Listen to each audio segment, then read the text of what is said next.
그러므로 만물이 그를 위하고 또한 그로 말미암은 이가 많은 아들들을 이끌어 영광에 들어가게 하시는 일에 그들의 구원의 창시자를 고난을 통하여 온전케 하심이 합당하도다. 거룩하게 하시는 이와 거룩하게 함을 입은 자들이 다 한 근원에서 난지라. 그러므로 형제라 부르기를 부끄러워하지 아니하시고 이르시되 내가 주의 이름을 내 형제들에게 선포하고 내가 주를 교회 중에서 찬송하리라 하셨으며. 네, 여기까지 말씀을 가지고 교제를 하도록 하겠습니다. 저희 집에 형제들이 좀 많습니다. 그래서 형제만 따지면 네 형제인데 이 형제들이 이게 퐁당퐁당입니다. 이제 제일 큰 형님은 좀 모험적이고 성실하시고, 둘째 형제님은 또 형님은 이 서리를 도맡아 하시고 동네에서 이렇게 이 주먹 좀 쓰시는 형님이시고, 또 이제 제 막내 또 남자 동생은 또 이렇게 길을 좀 잘못 들어가지고 좀 참 힘든 일들을 이렇게 많이 어렸을 때 저질렀어요. 그런데 동네 사람들로부터 첫째 형, 야, 너 누구 동생이지? 이런 말을 할 때는 약간 좀 어깨가 올라갑니다. 그런데 이 동네 형들로부터 야, 누구 동생이지 하면 둘째 형 이름을 들먹이면서 누구 동생이지 하면 약간 이렇게 부끄러워지는 그런 좀 때를 어렸을 때 이렇게 겪었던 기억이 납니다. 자, 형제 중에 참 여러 형제들이 있잖아요. 또 저희 막내 동생을 보면은 또 걔가 너 동생이야? 뭐 이런 얘기 들으면 또 이제 갑자기 또 이렇게 얼굴이 이제 또 이렇게 부끄러워지고 그런 경우를 겪는데, 여기 말씀해 보니까 예수님께서 11절에 우리가 다 한 근원에서 났다 그리고 우리를 형제라 부르기를 부끄러워하지 아니하신다, 이렇게 말씀에 되어 있습니다. 사실 예수님이 우리를 형제라고 부른다고 하는 것은 참 저희가 감당하지 못할 일이지만, 예수님 입장에서 보면 마치 제가 제 동생에게 걔가 너희 동생이야? 뭐 이런 의외다 하는 어떤 얘기를 이렇게 들을 때면은 좀 이렇게 부끄럽잖아요. 근데 예수님께서 우리를 형제라고 부르는 것을 부끄럽게 여기지 않는다라고 이렇게 말씀하시는 이런 그 말씀이 히브리서 2장에 이렇게 적혀 있습니다. 이 형제라는 의미 또 자매라는 의미가 뭐 히브리어 이 헬라어로 보니까 똑같은 의미더라고요. 다 자궁이라는 단어에서 왔어요. 한 자궁에서 난 자다라는 의미로 형제 자매라고 이렇게 부르고 있습니다. 또 이렇게 부르시기를 부끄러워 아니하신다라고 하는 이 말씀에 부른다는 의미가 크게 부른다는 의미를 가지고, 얘 내 동생이에요 이런 게 아니라 사람들 앞에서 큰 소리로 다 알아들을 수 있게 이 사람이 내 동생입니다 라고 이렇게 부르신다는 겁니다. 참 예수님께서 왜 우리를 이렇게 정말 자격 없는 자를 형제라 부르시고 또 이 부르시는 것을 그냥 몰래 그냥 부끄러워서 부르지 않으시고 만천하에 공개적으로 형제라고 부르시는 것일까 하는 부분들을 오늘 이 말씀을 통해서 같이 교제를 좀 나눠보고자 합니다. 이 한국의 그 문화는 좀 다른 나라하고 좀 특별해서 우리는 항상 사람들이 은퇴해도 그 사람의 직장 가지고 있을 때의 직함을 부릅니다. 무슨 판사님, 무슨 변호사님, 또는 옛날로 따지면은 뭐 이게 원님, 뭐 이렇게 부르면서 과거에 그가 은퇴하기 전에 직업을 그대로 부르고, 심지어는 교회에서조차도 집사님, 권사님, 장로님, 목사님 뭐 이러면서 그렇게 호칭을 부르는 것이 되게 익숙해 있습니다. 누구누구 씨 이렇게 부르지를 잘 않잖아요. 사실 직장에서도 그렇고 집에서도 그렇고 누구 엄마, 누구 아빠 뭐 이렇게 부릅니다. 그러니까 우리 어떤 문화를 보면은 어떤 그 사람의 이름을 부르기보다 그 사람의 직책을 부르는 것이 굉장히 익숙해져 있고, 특별히 교회 내에서도 이렇게 뭔가 집사님, 뭐 권사님, 장로님, 목사님 이렇게 부르는 것들이 한국 교회에 어떻게 보편적으로 이렇게 퍼져 있는, 뭐 다른 나라는 아닙니다만은 특별히 우리나라에 그런 것들이 퍼져 있습니다. 그래서 교회를 6개월만 나오면 뭐 침례를 뭐 교리문답을 해서 그 사람을 교인으로 하시고, 조금 교회에서 좀 뭐랄까 좀 열심히 한다 싶으면 대부분이 어떤 집사라는 그 안수를 이렇게 집사로 안수를 하셔가지고 누구 집사님 이렇게 하고, 저희 뭐 처가를 가봐도 감리교 쪽이라서, 감리교 쪽은 여자 목사도 계시고 또 여자 장로도 이렇게 임명을 하더라고요. 근데 은퇴를 하신 지 오래됐는데도 항상 장로님 하면서 이렇게 주변에 있는 분들이 찾아오셔가지고 이렇게 말씀을 나누시고 서로 먹을 것도 주고받으시고 왕래를 하시더라고요. 근데 왜 예수님께서 특별히 이렇게 볼품없고 자격 없는 우리에게 형제라 부르기를 부끄러워하지 아니하셨냐? 왜 우리를 한 자궁에서 낳다, 한 엄마에게서 낳다 이렇게 말씀하고 계실까? 특별히 우리를 하나님 안에서 난 자라고 이렇게 말씀을 하시면서 우리를 형제로 부르기를 부끄러워하지 아니하셨다 이렇게 말씀을 하고 있습니다. 사실 성경의 창세기로 돌아가 보면 가장 처음 형제가 누구죠? 가인과 아벨이죠, 그렇죠? 가장 첫 형제가 가인과 아벨인데, 이 가인과 아벨은 아담과 하와가 선악을 알게 한 나무의 열매를 먹고 하나님과 분리되어서 에덴 동산에서 쫓겨나서 하나님부터 분리된 이후에 처음으로 낳은 이 자녀가 바로 가인과 아벨입니다. 형제입니다. 그런데 이 하나님께서 처음으로 아담과 하와를 통해서 난 이 형제가 어땠는가 우리가 살펴보게 되면, 그 형제됨을 깬 이유가 바로 그들이 하나님께로도 분리되어졌기 때문에 이 형제됨이 깨어진 원인이 된 것을 보게 됩니다. 좀 더 깊이 들어가 보면 가인이 하나님께 분명히 어린 양으로 제사를 통해서 하나님께 제사 드려야만 된다, 하나님께 나갈 때는 그래야만 하나님께서 너희의 죄를 유해해 주신다라고 한 이 아담 아버지로부터 온 말씀을 불순종하고 자기 방법대로, 자기 생각대로, 자기가 지은 농사로, 그 농사의 소출로 하나님께 드림으로 말미암아 결국 그 근거, 그 불순종의 근거로 형제됨이 깨지고 한 자궁에서 난 아벨을 죽이게 되고 이 형제의 관계를 끊게 되는 내용을 우리가 성경을 통해서 볼 수가 있습니다. 첫 번째 형제됨이 끊어진 것이 바로 이 맏형의 불순종으로 말미암아 비롯되었습니다. 우리가 잘 아는 이 쌍둥이 에서와 야곱의 경우를 보더라도 그들의 형제됨이 어떻게 깨어졌습니까? 에서가 장자됨을 소홀히 여겼습니다.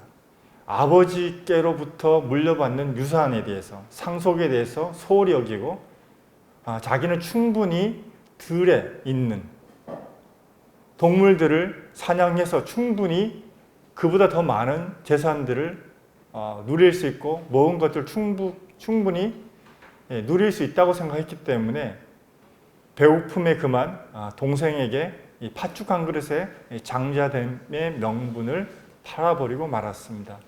이 결과로 그가 맏형되는 권리를 포기한 결과로 말미암아 이 형제지간의 관계가 끊어지고, 이 역사적으로 볼 때 이 에돔 족속은 끝까지 이스라엘을 괴롭히는 족속으로 남게 되는 내용을 우리가 성경을 통해서 보게 됩니다.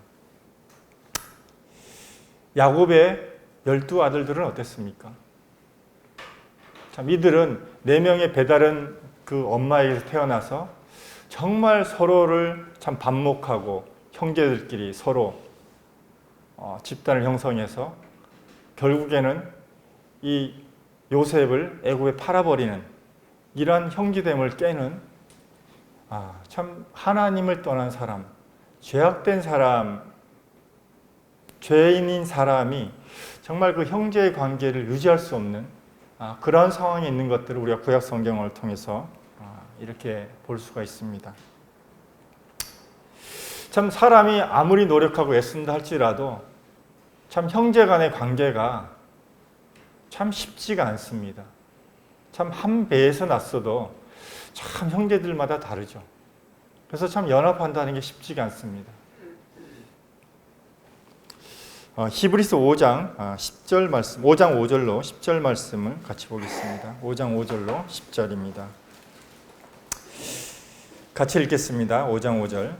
또한 이와 같이 그리스도께서 대제사장 되심도 스스로 영광을 취하심이 아니요 오직 말씀하신 이가 그에게 이르시되 너는 내 아들이니 내가 오늘 너를 낳았다 하셨고 또한 이와 같이 다른 데서 말씀하시되 내가 영원히 멜기세덱의 반차를 따르는 제사장이라 하셨으니 그는 육체에 계실 때에 자기를 죽음에서 능히 구원하실 이에게 심한 통곡과 눈물로 간구와 소원을 올렸고 그의 경건하심으로 말미암아 들으심을 얻었느니라. 그가 아들이시면서도 받으신 고난으로 순종함을 배워서 온전하게 되셨은즉 자기를 순종하는 모든 자에게 영원한 구원의 근원이 되시고 하나님께 멜기세덱의 반차를 따른 대제사장이라 칭하심을 받으셨느니라. 이 말씀에서 예수님을 이렇게 소개하고 있습니다. 그가 아들이시면서도 고난을 통해서 순종함을 배워서 그분이 멜기세덱의 반차를 쫓는 대제사장이 되셨다고 이렇게 말씀하고 있습니다. 아론의 제사장은 아론의 피를 이어받은 제사장들은 다 아론의 후손들이 다 제사장이 되었습니다. 근데 이 멜기세덱의 반차를 쫓는 제사장들은 어떻게 된 거냐면 하나님께 순종하는 자들에게 그 멜기세덱의 반차를 쫓는 제사장이라고 말씀하고 계십니다. 첫 번째 아들됨의 조건이 뭐냐? 그분이 우리를 형제로 부르신 조건이 뭐냐 하면 하나님께 고난을 통해서 순종함을 배우는 것이 바로 그분의 형제, 그분의 자매라고 말씀하고 있는 것입니다. 우리의 아들됨은 우리가 예수 그리스도의 형제됨은 그분의 고난을 통해서 그분의 십자가에서 죽기까지 순종하시면서 우리를 구원하신 그분의 고난에 동참하면서 우리도 동일하게 그분의 형제 자매가 된 것입니다. 하나님의 아들이시면서도 그분은 이미 하나님의 아들이셨습니다. 그럼에도 불구하고 그분이 십자가에서 고난을 받으신 이유는 우리로 동일한 아들로 삼기 위해서 우리를 동일한 형제로 삼기 위해서 그분이 먼저 십자가의 고난에 순종하신 것입니다.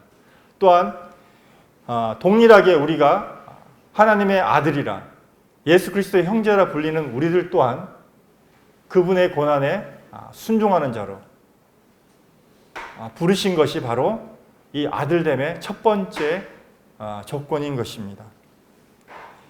예수님께서 고난을 통해서 그분이 대제사장이 되셨다면 동일하게 왕같은 제사장이 된 우리도 이 고난 없이 아들이 된다.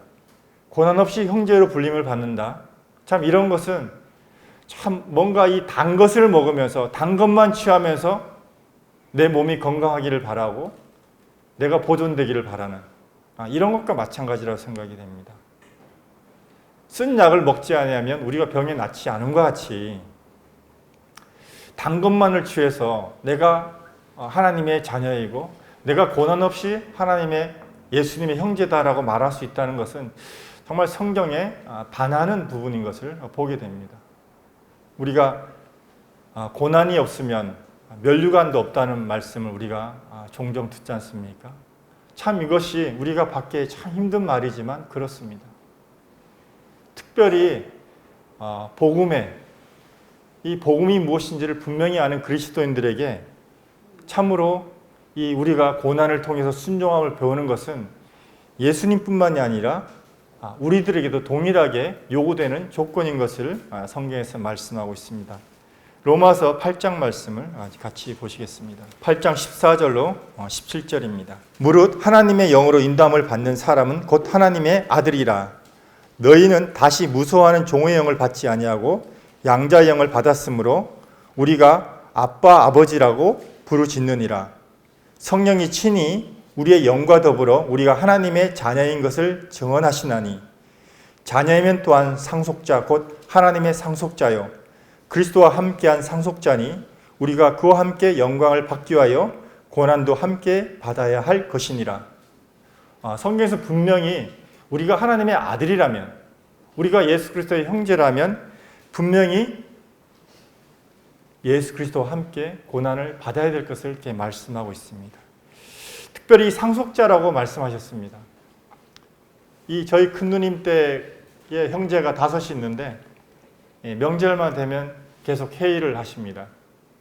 예전에 보면은 회의의 목적은 뭐냐면 부모님의 유산을 어떻게 상속할 것인가 때문에 명절만 되면 심각하게 회의를 하고 계시다는 얘기를 참 들었습니다. 근데 아버지 집에 거할 것이 넉넉하다고 말씀하고 계십니다. 정말 하나님의 교회에서 우리가 누가 크냐라고 말할 것이 아니라 어떻게 우리가 하나님 앞에서 순종할 것인가 하는 부분들을 우리 성경에서 말씀하고 있는 것입니다. 이 하나님의 아들들은 고난을 통해서 어머님이 정말 이 고난을 통해서 하나님께서 이렇게 말씀하셨잖아요. 하와에게 너가 뱀이 주는 열매를 먹었으므로 해산하는 고통을 더하게 하시겠다. 예수님께서 십자가에서 이 오디노의 고통, 해산하는 고통을 통해서 우리를 낳으셨습니다. 그래서 우리를 한 자궁에서 난 자라고 말씀하고 계시고 우리를 형제라고 이렇게 말씀하고 계십니다. 그래서 우리가 사도행전을 보면 이 빌립이 이디오피아 내시에게, 이디오피아 2인자죠. 여왕 다음 가는 사람에게 복음을 전했을 때 이 내시가 첫 번째로 한 말이, 복음을 듣고 한 말이 뭐냐면 물이 있으면 내가 침례 받기를 거절할 이유가 있느냐. 그래서 침례에 순종했습니다.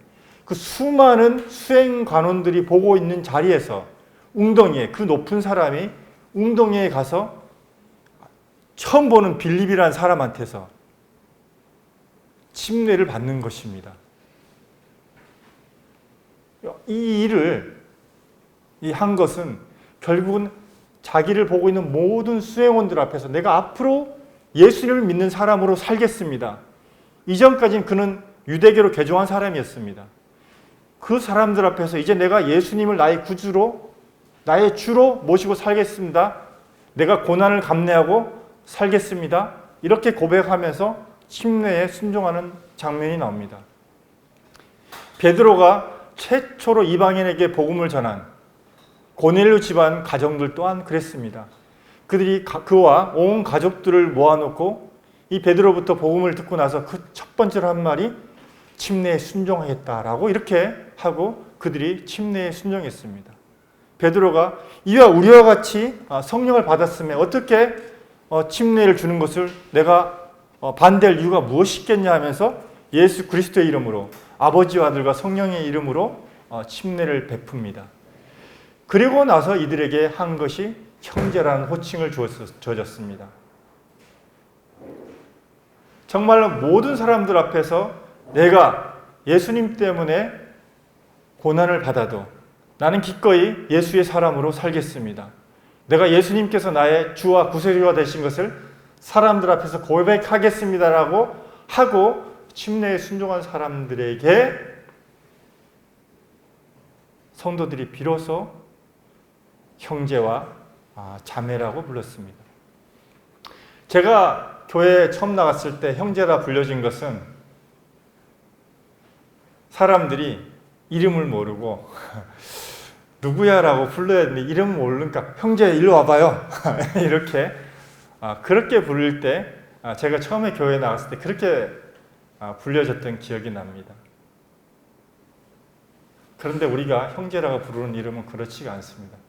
이름을 몰라가지고 적당히 부를 때 부르는 이름이 아니라 이것은 바로 예수 그리스도의 고난에 동참한 사람들의 그 고백에 따라서 우리가 형제와 자매라고 부르는 아주 고귀한 이름입니다. 이것은 집사나 뭐 권사나 장로나 목사나 이렇게 호칭하는 것과 비교가 안 되는 이름을 하나님께서 우리에게 주신 것입니다. 우리가 그래서 형제와 자매님들에게 형제님, 자매님하고 부르는 것입니다. 좀 전에 교회사 시간에도 잠깐 형제님이 언급을 하셨습니다만은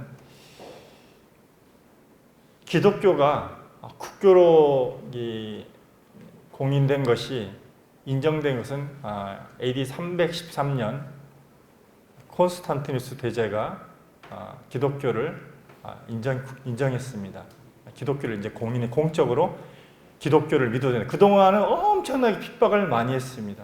그래서 예수님을 주와 구주로 시인한 사람들이 엄청난 핍박을 받았습니다. 근데 이때 이후부터 사람들에게 기독교를 믿는 것이 그들에게 기득권으로 다가오는 시대가 되어졌습니다. 급기야는 380년에 데오도시우스라는 황제가 기독교를 이제는 로마의 국교로 아예 공표를 해버립니다. 그때 이후로부터 귀족들이 재빠르게 기독교로 개종을 하면서 그들이 교리문답에 응하고 교리문답에 예라고 대답한 사람들 무조건 기독교를 개종해주고 높은 귀족들이 이제는 그 지역에 주교라는 이름으로 자리를 잡게 됩니다.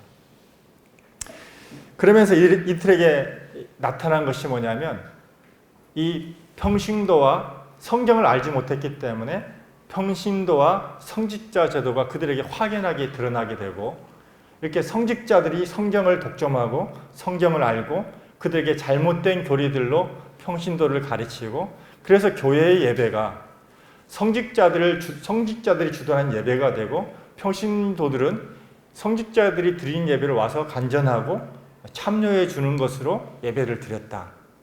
이렇게 이제 예배가 굳어지고 한 1000년간의 시간 동안에 이런 형태가 굳어진 것이 바로 이 가톨릭 예배의 모습입니다. 아까 형제님 말씀해 주셨지만 이때 이후로 정말 성경에 나오는 교회들이 지하로 숨게 됩니다. 알프스 산맥으로 도망가기도 하고 로마 시대의 카타콤으로 지하에서 그들의 신앙을 고백하면서 따로 모이게 되다가 이제 16세기가 들어오면서 이제 종교 개혁 운동이 일어나기 시작합니다. 형제들의 영향을 받아서 종교 개혁이 시작이 되면서 이제 두 가지의 얘기를 기치를 들고 나오게 되는데 바로 이신칭의 사상과 만민계사상 이 두 가지를 가지고 이제 개신교가 시작이 됩니다. 16세기 이후부터. 그런데 이들이 이제 완전하게 개혁을 이루지 못한 것이 이 가톨릭에서 사도 사제직 있잖아요. 성직자 제도의 이 부분들을 그대로 가지고 나오게 됩니다. 오늘날 이렇게 목사 제도를 가지고 나오게 돼서 교회에 특별히 한국 사람들이 감투를 좋아하니까 특별히 한국에는 다른 나라에 없는 이 집사, 권사, 이 안수 집사, 뭐 사찰 집사, 되게 이게 용어들을 많이 붙이고 이렇게 해서 사람들에게 열심을 내기 위해서 이런 그 교회 내 직제들을 두게 됩니다. 근데 성경에서는 에베소 한번 4장 11절 한번 볼까요? 에베소 4장 11절에 보면 그가 어떤 사람은 사도로, 어떤 사람은 선지자로, 어떤 사람은 복음 전한 자로, 어떤 사람은 목사와 교사로 삼으셨으니 이는 성도를 온전하게 하여 봉사일을 하게 하며 그리스도의 몸을 세우게 하려 하심이라. 우리가 다 하나님의 아들을 믿는 것과 아는 일에 하나가 되어 온전한 사람을 이루어 그리스도의 장성한 분량에 충만한 데까지 이르리니. 이렇게 말씀해서 교회에 여러 가지 역할이 있다고 말씀하고 있습니다. 그런데 이 역할이 뭐라고 말씀하고 있냐면 다 그리스도의 몸을 온전케 하기 위해서 이렇게 교회에 여러 가지 은사, 하늘로부터 오는 신령한 선물들을 주셨다고 이렇게 말씀을 하고 있습니다. 그래서 교회는 이렇게 뭔가 이렇게 직분이 나눠져 있는 이런 어떤 이 피라미드 구조라든가 이렇게 하이라키 구조로 돼가지고 이렇게 탑다운식의 어떤 구조가 된 것이 아니라 정말 각자의 역할로 된 형제라는 의미가 각자의 역할을 온전히 수행함으로 해가지고 한 교회가 되는, 이루는, 이런 것을 하나님께서 이 성경 속에 말씀한 초대교회의 모습이 바로 이렇다고 말씀하고 있습니다. 이 형제라는 이름이 가장 귀한 이름이죠.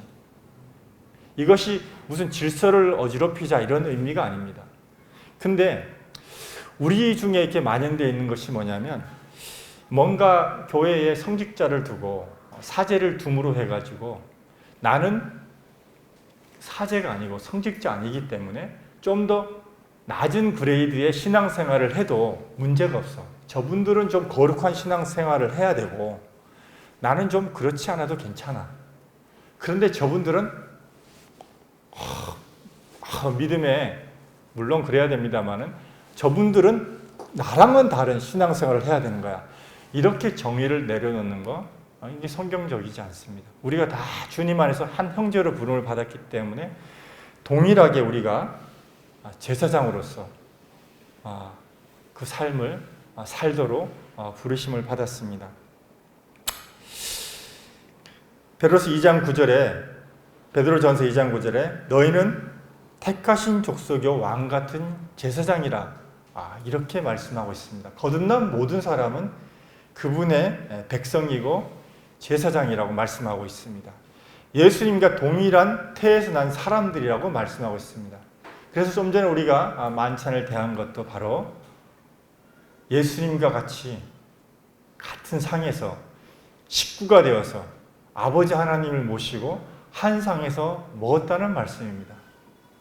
시편 133편에 보라 형제가 연합하고 동거함이 어찌 그리 선하고 아름다운고, 이렇게 말씀하셨습니다. 예수님의 이름의 뜻이 임마누엘이라는 뜻을 가지고 있습니다. 구세주라는 의미와 임마누엘이라는 뜻이 있습니다. 그분이 나와 연합하고 동거하시겠다, 나와 한 집에서 같이 사시겠다라고 이렇게 말씀하셨습니다. 그분께서 나의 맏형이 되어서 한 집에서 사시겠다고 말씀하셨습니다. 우리가 정말 이게 하나님의 교회에서 이 한국 사회에 만연되어 있는 기독교 문화, 이 성직자와 평신도가 갈라지는, 나누어지는 이 기독교 문화, 성경에서는 이런 것들을 말씀하고 계시지 않습니다. 하나님 이런 것들을 지지하고 계시지 않습니다. 우리가 다 동일하게 하나님의 교회에서 형제로 정말 그 역할로서 섬길 것을 말씀하고 있습니다. 베드로전서 1장 14절 16절에 너희가 순종하는 자식처럼 전에 알지 못할 때에 따르던 너희 사욕을 본받지 말고 오직 너희를 부르신 거룩하신 이처럼 너희도 모든 행실에 거룩한 자가 되라. 기록되었으되 내가 거룩하니 너희도 거룩할지어다 하셨느니라. 순종하는 자식처럼 살라. 내가 거룩하니 너희도 거룩하라. 예수님께서 이렇게 맏형되는 예수님께서 내가 거룩하니 너희는 형을 본받아서 거룩하게 살아라. 모든 사람에게 말씀하신 것입니다. 이것이 교회의 앞선 몇 사람에게만 말씀하신 것이 아니라 모든 사람에게 동일하게 이렇게 말씀하고 있습니다.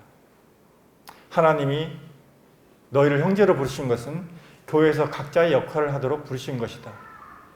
예수님께서 거룩하시기 때문에 너희도 거룩해라. 어떻게? 예수님께서 순종하신 것처럼 말씀에 순종함으로 거룩함을 지켜라. 이렇게 말씀하고 있습니다. 세 번째로 베드로전서 1장 22절에 너희가 진리를 순종함으로 너희 영혼을 깨끗하게 하여 거짓이 없이 형제를 사랑하기에 이르렀으니 마음으로 뜨겁게 사랑하라. 세 번째입니다. 첫 번째는 진리에 순종함으로, 그 다음에 영혼을 깨끗하게 하여 거짓이 없이 형제를 마음으로 뜨겁게 사랑하라. 이렇게 말씀하고 있습니다.